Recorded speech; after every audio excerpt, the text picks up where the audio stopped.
put together my comparison of 12 different versions of Prince of Persia for the game's 25th anniversary in 2014, I offhandedly and perhaps unwisely mentioned that in a later video I would do the same for the game's sequel, The Shadow and the Flame. It turned out that later meant about 2 years later, but at last here's what happened with the follow-up to Jordan Mechner's magnum opus. A second Prince of Persia game was inevitable given the worldwide success of the original, and Jordan Mechner intended to keep things low-key, to deliver mostly the same thing as the original, get the game out and then concentrate on his career as a screenwriter and filmmaker. The publisher Broderbund didn't get this message, however, and assigned the largest budget it had yet given to a game, complete with a substantial team of artists and coders, a far cry from the first Prince game, which had largely been a solo project. This time, Jordan took much more of a design role, and even though he was in command of the project, he didn't take the same direct involvement in the development. The game was made in Broderbund's studios in California, and he was living variously in New York and Paris at the time, and as hard as this is to remember, in the early 90s they couldn't collaborate online, use a common source repository, or email updates on the game to each other regularly.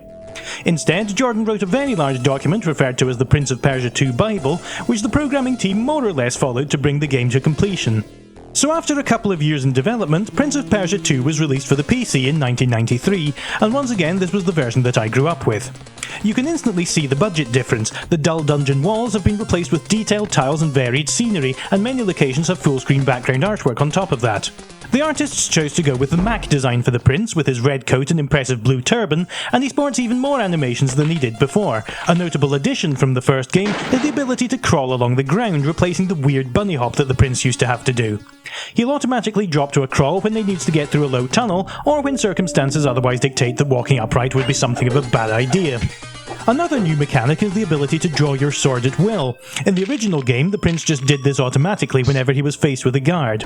But the guards work differently in this game. Rather than being stuck waddling around on the same level unless pushed off a ledge, they're much more willing to give chase and follow you from room to room, make jumps to follow the prince's acrobatics even if they aren't all that good at it, and generally behave much more dangerously than the first time around. Therefore, you as the player are given much more control over when you use your sword and when you want to run, and if you get into bad situations, you'll find yourself also having to manually turn the prince around and fend off attackers from both sides. In terms of story, the game is much more expansive than the original, and takes the prince through several very different environments. Just a few days after the end of the first game, the prince has to escape the palace in a hurry after the not quite dead magician Jafar disguises himself as the prince and makes the real prince out to be the imposter. After hastily deciding to hitch a ride with a departing boat, the prince has a vision of a woman in a palace saying "come to me," but is then rudely awakened by Jafar using his magic to sink the ship. Waking up on an island, he finds his way into a set of underground caverns populated by skeletons, and eventually escapes on the magic carpet which guides him to a ruined city. After fighting his way past snakes and some blisteringly irritating biting heads, he discovers that the woman in the dream is his mother and the ruins are of the city he was born in. With that information in hand, he really does very little with it. He leaps onto a horse statue which comes to life and brings him to a temple where he acquires the ancient power of the flame. Then he zooms back to the palace where the fake prince zaps him to a weird other dimension, and finally he saves the kingdom by toasting Jafar once and for all. The game ends with the ominous shot of some witch about to unleash another evil plot on the rightful prince and his princess without checking to see if they were actually going to make that sequel first, a practice that should of course be made illegal. This time the game starts off with no time limit, but once you reach about halfway through the caves, the princess falls ill under the influence of Jafar's magic, and the familiar minutes left display begins to appear at the bottom of the screen when you die or advance through levels. The prince's 75-minute trip around the continent is interrupted occasionally with shots of a tree in the palace gardens which gradually sheds its leaves as time approaches the deadline, a much more elaborate display than the hourglass in the princess's bedroom from the first game. And in addition to these interstitial screens, the game includes some wonderfully drawn storybook sections and many more incidental animations than the first game, including some darkly comic moments. As for how it plays, the team really went for expanding the features of the game with many different enemies and traps, some of which don't work quite as well as in the first game. If you're coming from Prince 1, you'll quickly notice the automatic detection for the edge of platforms has been changed, so now you have to time your jumps differently from the first game or risk falling off a lot, and overall the whole thing feels ever so slightly less responsive than it used to, leading to a lot of frustration. The enemies are more varied than the simple guards of the first game, but you only fight one or two types of them per environment, and the ruins in particular have painfully annoying enemies that you have to deal with after losing your sword and hastily arming yourself with half a rusty knife that you found lying around. The biting gorgon heads require inhumanly accurate timing and can drain you of multiple health bottles if they get in a good attack. And all the levels are much bigger now with multiple optional paths, but as a consequence they're rather less memorable than the short but sweet content of the original game. In the later temple levels, you gain the bizarre and unexplained ability to shake your shadow away from your body by turning left and right rapidly. This will cause you to permanently start losing health bottles, but if you've collected enough, you'll be able to leave your body and explore around without regards for doors, traps or guards. You can fuse with your former self again, but as it takes so much to perform, it's hard to see this ability being particularly useful unless you intend to just explore and then load your game later. However, the knowledge that the prince has the shadow comes in useful at one crucial point in the game that's so clever and yet so missable. It could have been spectacular if it had been handled just a little better. Near the end of the temple, you pass a large mural that says, "He who would steal the flame must die," and indeed, when you bump off the guard on the screen with the magic blue flame on the left side of the level, then head over and try to take it, you instantly burn to ashes. What you need to do instead is interpret the phrase in a different way, and indeed die in order to steal the flame in a very specific way. Instead of fighting that last guard, you have to stand and take hits from him until your health bar, which could be massive by this point in the game, is depleted. Then you have to sit through the musical cue that plays when you die, not pressing the button as prompted, but waiting it out through what seems like a normal death. If you're patient, the shadow will suddenly separate from the prince and will jump over to take the flame himself, giving you an easy escape as the temple guards bow before your lateral thinking skills. It's a great moment and a worthy sequel to the sheath your sword solution at the climactic battle with the shadow in the first game, but it really is too easy to miss as the game continues to act the same as a regular death and will happily restore you to life if you press to restart even if you've really solved the puzzle. Oddly, you can also jump to the altar and back while alive, and make your way back to the exit door and you'll find it suddenly open anyway, which is either a bug or an admission that the real solution might be just slightly too clever for its own good. At the time of release, Prince 2 was well received, but in retrospect it has a couple of flaws that make it not quite as enjoyable as the first game. Overall, I think it's a worthy follow-up, but it loses something of the tightness and quality of the original in favour of expanding the story and including more set pieces. If you think about the difference between Valve's original Portal as a short puzzle game and Portal 2 as a much larger storyline-based experience that happened to include puzzles, that's a pretty good analogy.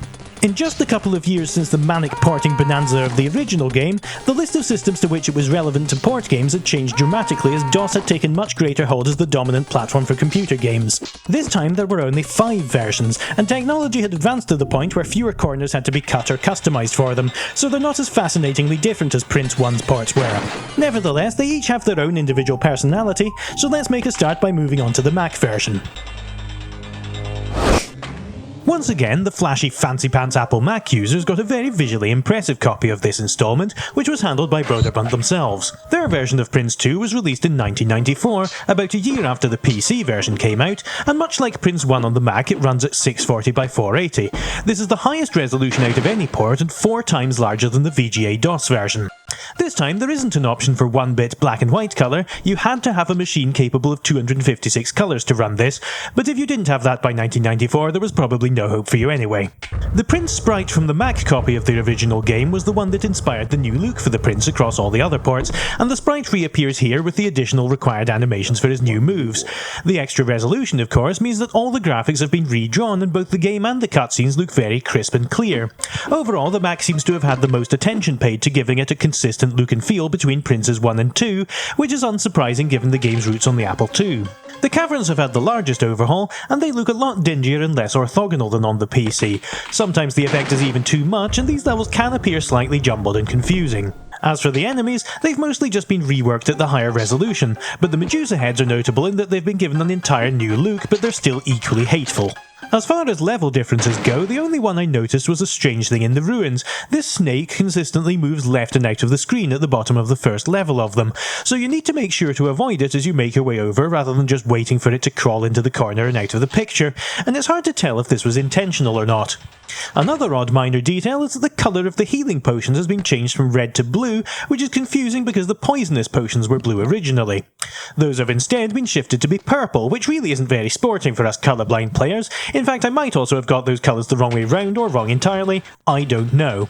The conversion of Prince of Persia 1 on the Mac was tuned to be slower than the PC version, but this one is instead a little faster across the board. Sword fighting in this game actually feels a little better to me than the PC version, which as I noted before can be uncomfortably sluggish. There is, however, an unfortunate glitch in the movement that sees the prince sailing through platforms that it looks like he should obviously have been able to cling onto. This happens when you time a jump slightly wrongly by pressing the button too early, and you can avoid it by getting the rhythm right, but having to restart a level because of this is immensely frustrating. A cheat mode exists, and you can get to it by holding down the 1, 2 and 3 keys as the game starts. Rather unfortunately, it declares you worthy of the powers of Jeffar, who was the vizier of Jeffsia in the year 300 and Jeff BC. In addition to the stuff that was available through the wonderfully named Yippee Yahoo command line parameter on the PC, it lets you see a couple of details about the animations and AI, including the tension level of the guards, an interesting sounding variable that I haven't been able to explore the effects of fully. It also lets you skip to a specific level with a dialogue box instead of just advancing through them one by one. As a necessary side effect of this, the levels are now numbered, which is something that they chose to omit on the PC, possibly because there were a lot of interstitial zones that weren't really levels. But thanks to this, I can now say that level 1 is the palace escape, level 2 is the 3-screen beach that is obviously not a level, the caverns have 3 levels from slots 3 to 5, the ruins and temple are a bit longer with 4 levels each, and then level 14 is the boss level with the tower and the weird hallucinogenic final fight. Just about the only problem I could see with the Mac Prince 2 is that the music is almost entirely broken. I was afraid at first that the emulator wasn't running the game right, but everything else works fine. It's only the background music that skips and plays very slowly, with the result that anything that relies on its cues, such as advancing cutscenes or exiting levels, will be slow to react as well. I'm pretty sure that this is just a side effect of the game being emulated, and either way it isn't a hugely crippling issue. So things are off to a good start already. In the original Prince video, it took a long time to find a game that wasn't completely broken in one way or another, but just one conversion into this one, I was looking at a very playable copy with a pleasant alternative graphics set, a little better tuned in speed, that only had the unfortunate flaw of those missed jumps. We'll see if the passion keeps going. The FM Towns was a Japanese personal computer released by Fujitsu, which was available throughout the early to mid-90s. It's also quite difficult to find games for, so I want to mention I'm indebted to Tangobunny on Tumblr for providing this copy. The FM Towns version of Prince of Persia 2 was converted by a little-known company called Interprog, who never even bothered to put a logo together for the startup screen, and don't seem to have done much else at all. This platform also had a version of the original game, which I didn't cover in my first video due to its strong resemblance to the TurboGrafx version. Similarly, Interprog also handled a port for another Japanese machine, the PC-98 by NEC, but the two conversions of Prince 2 are so similar that I'll skip the PC-98 one. The FM Towns release happened in the middle of 1994, with the PC-98 version coming a little later at the start of 1995.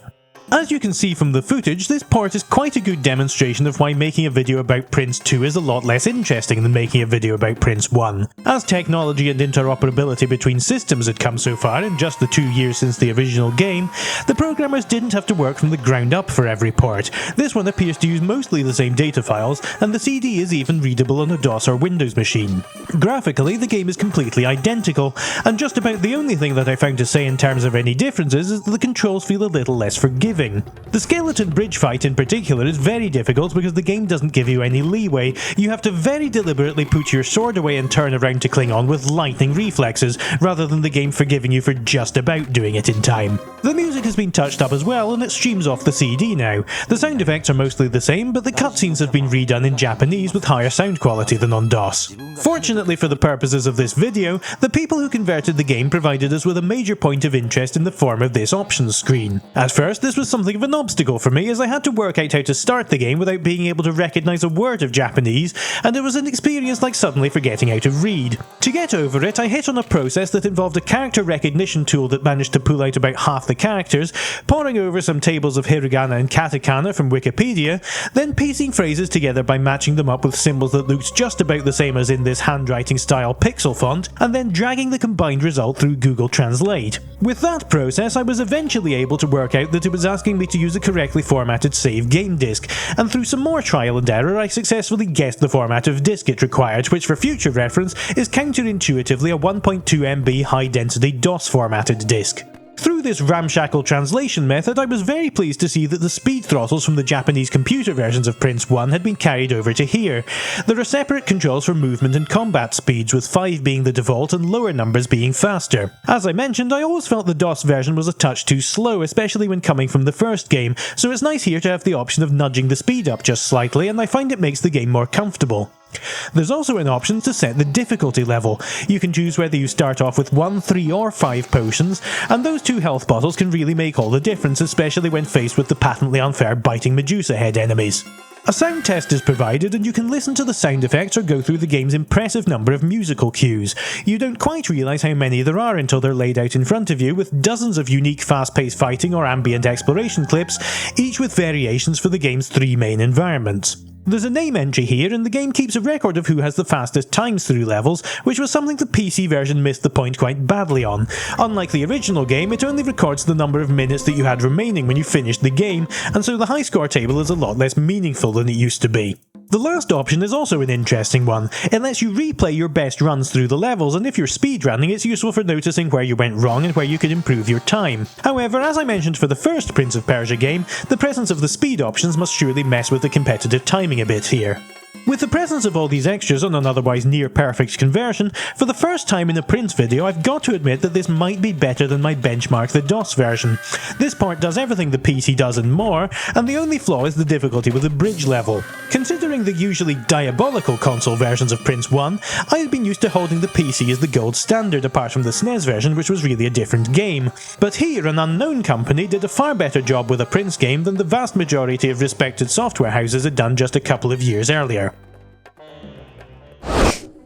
The Super Nintendo port of Prince of Persia 2 was handled by the well-known team of programming Gibbons Titus Interactive, who you might remember from their well-known hits such as Superman 64 and the god-awful Nintendo version of Carmageddon.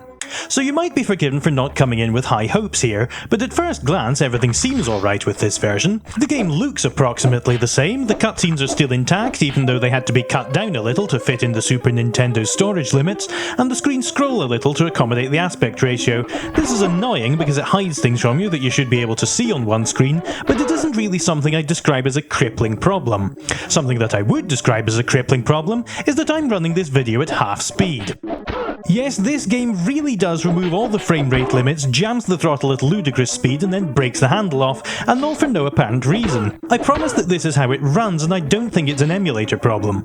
It's impossible that nobody working on the port noticed the speed difference, so I have to guess that it was an attempt to give the game a faster, more arcadey feel for the Super Nintendo. But no matter what you do, Prince isn't Super Mario, and this doesn't work at all. For the platforming sections, feeling like you're going to rocket off at the touch of a button is just incredibly uncomfortable, but combat is basically rendered impossible. If you have normal non-Android reflexes and still manage not to get killed immediately after entering a screen, you just have to bash the attack and block buttons and hope that the resultant flurry of swords will end in your favour. As a sort of misguided apology for the hyperactive pace, the Prince automatically slides to a halt when you run into a new screen with an obstacle on it, which only really serves to mess up your rhythm entirely.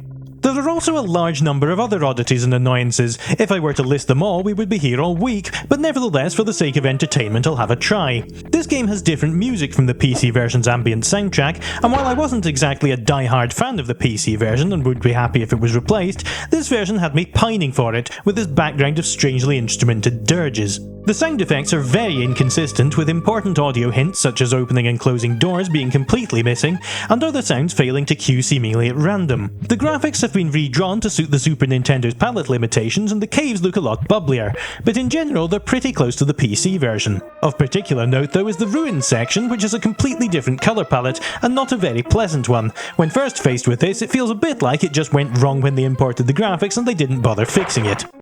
The dagger in the ruins, here seen grooving away to itself for some reason, doesn't have a range difference from the Prince's normal sword, but I am honestly completely okay with this mistake. One of the most annoying omissions is that you can't bunny hop forwards while crouching unless it's necessary to crawl, so if you find yourself in close quarters with one of these floor traps in the caves, you're basically not getting out without getting hurt. And while I'm on the subject, the pellets from these obstacles share something in common with a lot of moving objects in this port, that they move much more smoothly than anything else in the environment and are clearly objects just moving on a path disconnected from the rest of the game, giving the feel of an amateur flash production. Interaction with objects is just all over the place, touch plates, spikes and everything else just about work, but the logic for when they detect you is sporadic at best. The simple aim of climbing up a wall is made difficult by the way that the game doesn't even position you right to climb to the next floor all the time. Another imaginative feature is that you can occasionally pick up completely the wrong potion from a different floor if they're arranged in a specific way.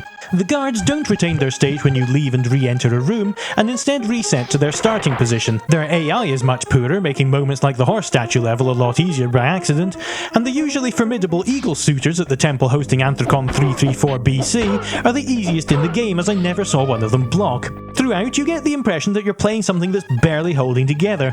I can't really sum it up better than the Prince of Persia fansite at popuw.com, which describes this version as not so much a game with glitches as one very large glitch with bits of game in it. But the most glaring of the things missing from this copy is that they completely removed the last level, presumably due to space limitations, as the climax of the game involves an entire sequence of unique full-screen backdrops and non-standard gameplay. The lead up to it in the temple is still intact, and interestingly, once you perform the overly literal death trick, you have to steal the flame manually as the shadow instead of watching it happen automatically in a cutscene. The game still considers you dead even after you've reanimated yourself, and will consider a press of start to be assigned to go back to the last checkpoint all the way to exiting the level. But still, when you reach the screen with the exit, you'll find Jafar standing around there for some reason instead of terrorising Persia, and you can hurl a fireball at him and be home in time for tea. As you would expect from a console, there are no save games, but after each level you're given a 6-letter password, which you can use to restore your progress if you can manage to input it without throwing up first. Naturally, and just like on the PC version, these restore you to the start of a level and you don't get to keep your exact progress, and the gameplay feels so out of control and stacked against you that without the additional help of save states, I would never have had the patience to get very far in this at all.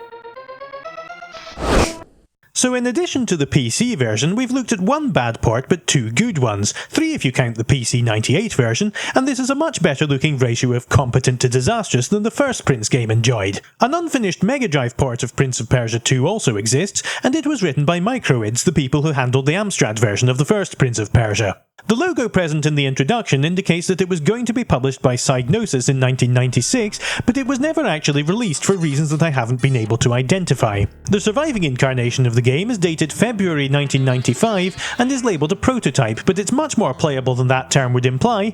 Nevertheless, it's very possible that any of the smaller problems that I mentioned with it were lined up to be fixed at some point. The most striking thing you'll notice on starting the game is the absolutely appalling music that plays entirely out of the left speaker and sounds like a Casio keyboard having a nervous breakdown. For the sake of all our sanities, I've corrected this myself in the rest of the video. Given the pre-release nature of this copy, it's very likely that the music was never finished and was just converted directly from the original game's MIDI files without the required touching up phase. You'll have to set your sound to binaural and ideally just turn the music off to prevent being driven up the Great Wall of Gorgan. This version looks like it took the graphics from the Super Nintendo and spruced them up a bit, with some entirely changed features like these metal doors in the caverns instead of the sliding rocks. The ruins still look like they desperately need the attention of an interior decorator, but the cave is darker and looks a bit better for it, and the temple has been decorated with some cyan and occasional grey fire walls to break up the red palette.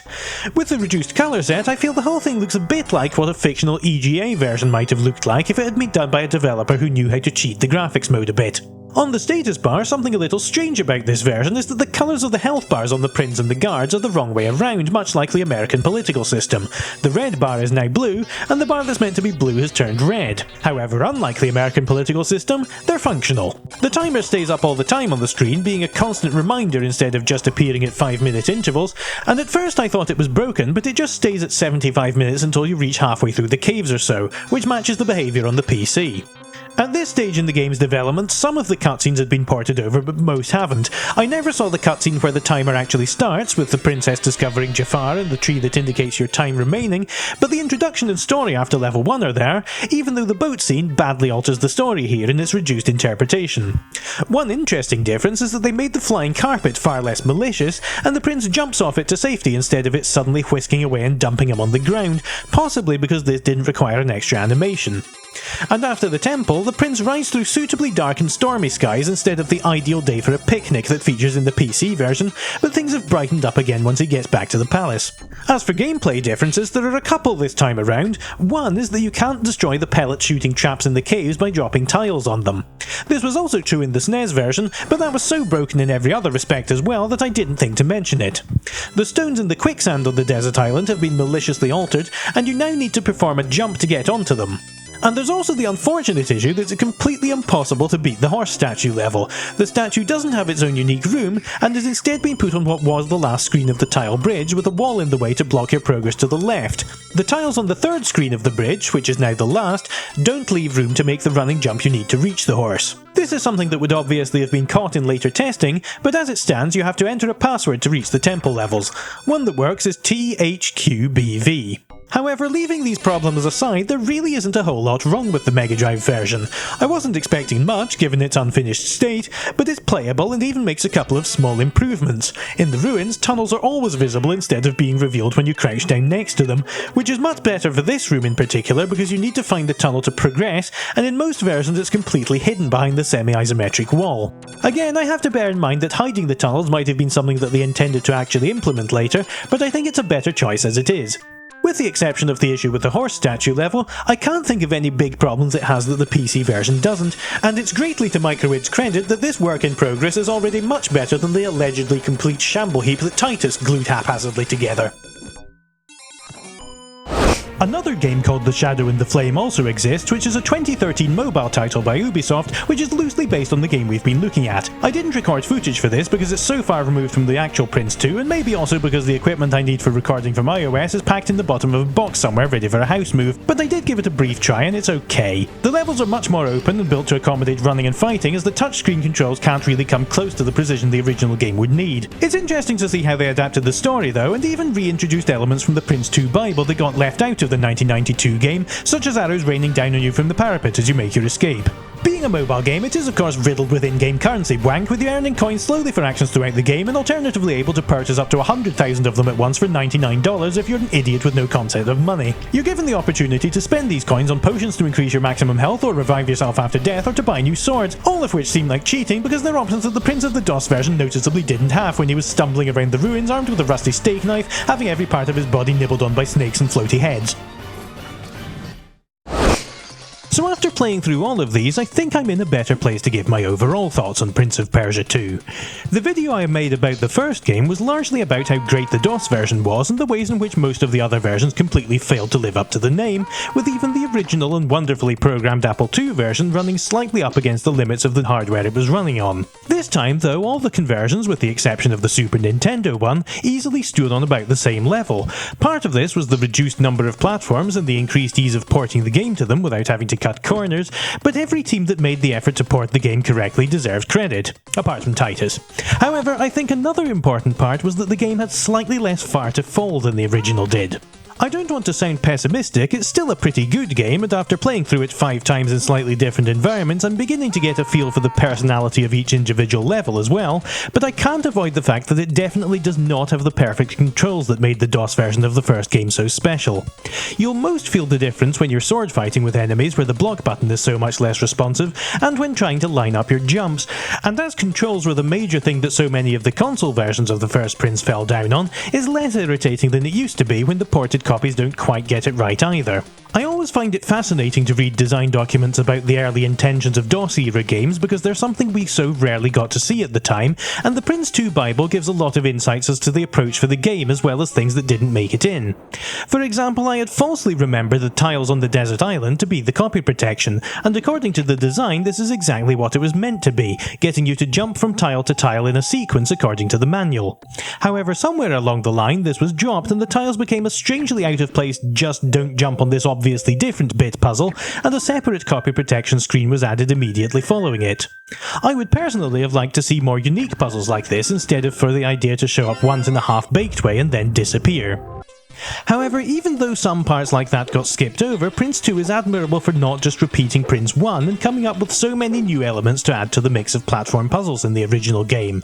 There are many simple additions which subtly alter the flow of the gameplay, such as the super loose tiles in the ruins which don't have a couple of seconds warning before they fall. Instead, they're knocked down immediately along with you whenever you step on them or cough when you're nearby. The temple has another variant of dangerous floors, which are the spinning trapdoors that you can fall through but not climb up again. It's surprising when you think about just how few elements were reused, even the really simple ones like the shrubs of spikes on the floor which never appear here. All the obstacles except the gates are entirely new, and the cavern section even has a try at sprucing those up by replacing them with the heavy sliding stones that can act as dangers if you're caught underneath. Having to play 3 of the levels with a different and inferior weapon is also a nice idea, and would be great if it weren't quite so annoying in practice.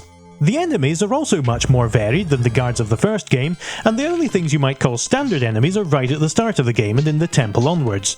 The skeletons that inhabit the caverns can be stunned into falling to pieces temporarily, but you need to push them into a bubbling lava pool to truly get rid of them. This changes the nature of combat nicely, but it is an unusually tough choice for such early enemies. However, as I've mentioned throughout the video, the Medusa heads and the snakes in the ruins stand out by far as the most unnecessarily aggravating things in the game, both requiring ridiculous feats of consistent timing or luck. To be a fair challenge, the Medusas in particular need not to be able to take off about 4 health bottles at once with a good attack, need not to have a chance of hovering just out of reach of your sword so you can't hit them and are bitten unavoidably, and ideally need not to exist at all. Although I do admit it's satisfying having to cut through 9 of them easily on your run to the exit of level 8, once you can discard your button knife and get a real sword again. When exploring the parts of the levels off the main path, I realised the level design was much better than I had first thought as well. In particular, I noticed that the super potions that extend your life bar are now real challenges instead of just being slightly out of the way like in the first game. In most of the rooms that contain them, you really have to think ahead and not make false moves in order to avoid trapping yourself or destroying your prize with a falling tile while you're trying to get to it. And none of the ports, or at least none of the ports that rhyme with Boop or Bintendo, mess these up at all. They're all much more consistent in their quality. So in summary, let's get out the ranking table again, which I fortunately had the foresight to save the template for 2 years ago. This time I'm going to explain each game in the terms of a state of prince.